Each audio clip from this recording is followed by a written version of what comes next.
Donc après ce contexte général présenté par Marie sur le retour au sol, on va se placer sur le territoire Languedoc-Roussillon. Avec le suivi des maises depuis de nombreuses années, on a rassemblé un grand nombre de données sur les épandages de boue et ce sont ces chiffres-là que je vais vous présenter. Donc en Languedoc-Roussillon, et je vais commencer à vous parler de l'amont de la filière, les stations d'épuration qui produisent des boues, jusqu'à la valorisation agricole, en passant par la production de boue et de compost et des aspects quantitatifs et qualitatifs, avec aussi quelques données économiques. Alors pourquoi des chiffres, pourquoi des statistiques?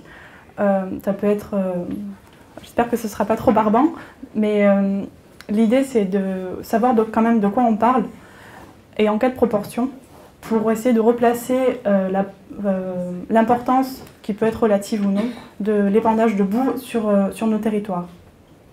Donc pour commencer, à l'amont de la filière épandage, on retrouve les stations d'épuration. Et parmi ces stations, on peut distinguer trois catégories. Celles qui n'ont jamais eu recours à l'épandage, celles qui ont pu avoir recours à l'épandage mais ont clôturé leur plan, et celles qui ont un plan d'épandage actif et qui épandent de manière plus ou moins récurrente sur les parcelles à proximité. Nous, on s'intéresse aux stations d'épuration actives. Donc ce graphe, il représente, suivant la taille de la station d'épuration et suivant le département, le nombre de stations d'épuration. On remarque une disparité suivant les départements. Pour l'Aude et la Lozère, le petit rectangle bleu et orange, ça symbolise les stations d'épuration dites de petite taille inférieures à 2000 équivalents habitants. Donc l'Aude et la Lozère ont plutôt des stations d'épuration de petite taille qui épandent, donc synonyme de communes plutôt rurales.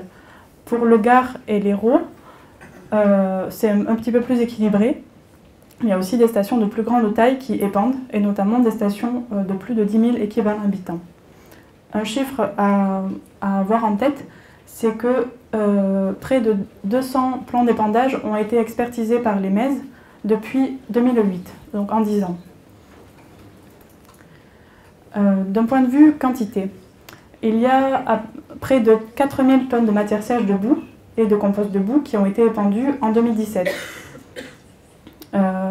Et les 2 tiers, ce sont liés aux épandages de boue qui, pour la plupart, les quantités les plus importantes se retrouvent sur le Gard et l'Hérault. L'Aude, les PO et la Lozère épandent des quantités moins importantes. Mais ce qui fait le petit bond là, pour le Gard et l'Hérault, c'est les composts de boue. Donc il s'agit du compost de boue qui n'a pas été normé. Donc ils sont conformes d'un point de vue réglementaire pour l'épandage, mais ils n'ont pas pu avoir la normalisation. Ils proviennent de plateformes publiques ou privées et ils font l'objet d'un suivi NES pour leur épandage. Ces 4000 tonnes de matière sèche, qu'est-ce que ça veut dire par rapport à par rapport à 5 départements et où il y a plus de 5 millions d'habitants sur ce département? Est-ce que c'est des grosses quantités? Est-ce que c'est des faibles quantités? Finalement, on se rend compte que sur ce territoire, il y a plus de 40 000 tonnes de matière sèche qui sont produites par l'ensemble des stations d'épuration du territoire. Et l'épandage, ça concerne simplement 6,7%. Donc le reste, pour la majorité, ça part en compostage normé. Mais bon, il y a aussi quelques autres filières que je détaillerai après. Ça, c'est l'aspect général. Mais si on détaille par département, on se rend compte d'une disparité également, et notamment pour la Lozère, qui en fait 67% des boues qui sont produites partent en épandage direct. C'est lié à la configuration un peu spécifique du département où il y a peu de stations de compostage et la distance entre les stations de compostage et les stations d'épuration est souvent trop grande pour envisager cette filière. Donc l'épandage reste majoritaire. D'un point de vue qualité, Alors, ces chiffres, c'est issu d'une étude de l'Agence de l'eau qui a récolté toutes les analyses de boue entre 2010 et 2014. Et donc, on voit l'évolution pendant cette période de la teneur en éléments traces métalliques, donc pour 7 ETM, et pour des composés traces organiques. C'est plutôt positif, un bilan positif, puisque pour la majorité des éléments traces métalliques et des composés traces organiques, on a une diminution dans les boues, à l'exception du zinc. Un petit retour sur les surfaces étendues. En 2017, il y a eu 1725 hectares qui ont été épandus par des boues ou des composts de boue. Et par rapport à la surface agricole utile du départ de Languedoc-Roussillon, ça représente 0,2%. 128 agriculteurs ont été concernés. Et quand on voit cette carte, on s'imagine une image figée. Mais en fait, il faut voir les flux qu'il y a entre les communes et entre les départements. En termes de culture, la majorité des épandages a lieu sur céréales et sur prairies. Il y a quand même des épandages aussi qui ont lieu sur vignes, notamment dans le Gard et dans l'Hérault. Et de manière plus anecdotique, on retrouve des épandages sur tournesol, maïs, sorgho, riz, arboriculture. Donc suivant les départements, on découvre les spécificités agricoles. Ces différents types de cultures permettent plusieurs périodes d'appât dans l'année. Une grande période fin été, début automne, donc avant la culture d'hiver et prairies, et des épandages fin hiver au printemps, sur vignes, maïs, tournesol, riz, sorgho. Maintenant, je vais aborder quelques données économiques. Quel coût pour les collectivités les différentes filières d'épandage, les différentes filières de valorisation des boues. J'ai compilé différentes sources qui viennent de l'ADEME, d'un bureau d'études Alliance Environnement et de Amorce, qui est une association de collectivités et de professionnels dans le domaine des déchets. Donc c'est pas du tout exhaustif. Si vous avez des chiffres plus actualisés ou plus fiables ou plus variés, on se rend compte que l'épandage, quand même,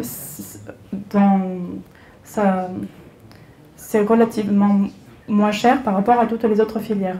Et ce, pour les stations qui sont plus petites ou pour les stations qui sont plus grandes.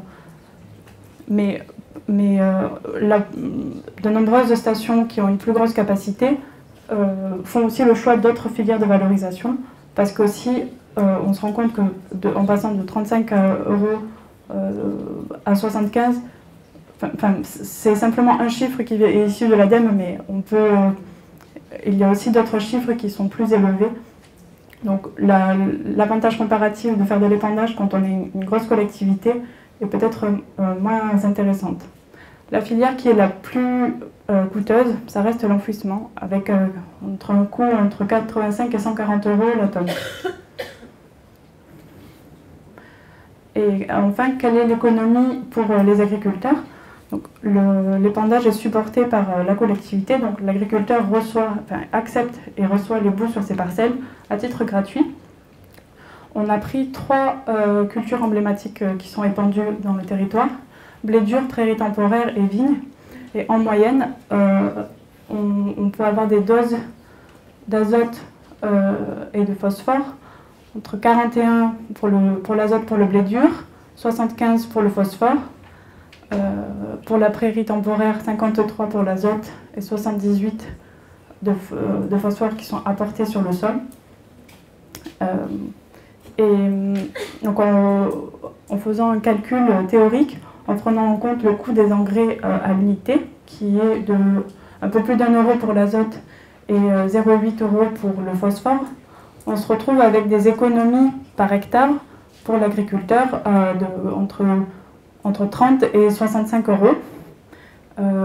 Et bien sûr, c'est quand même des chiffres à relativiser, puisque l'agriculteur n'aura pas forcément fait le choix d'utiliser en substitution des boues, d'utiliser des engrais minéraux, mais c'est quand même un ordre de grandeur à avoir en tête, ces économies pour l'agriculteur.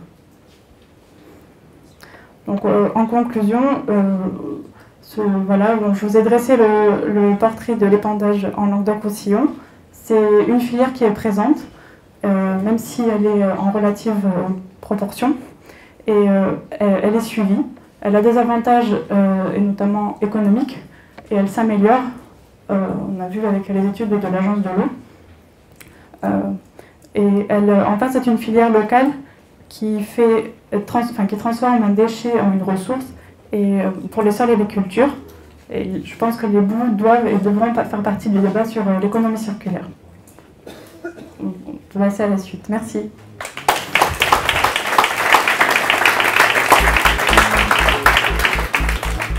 C'est Sylvie Josse, il me semble.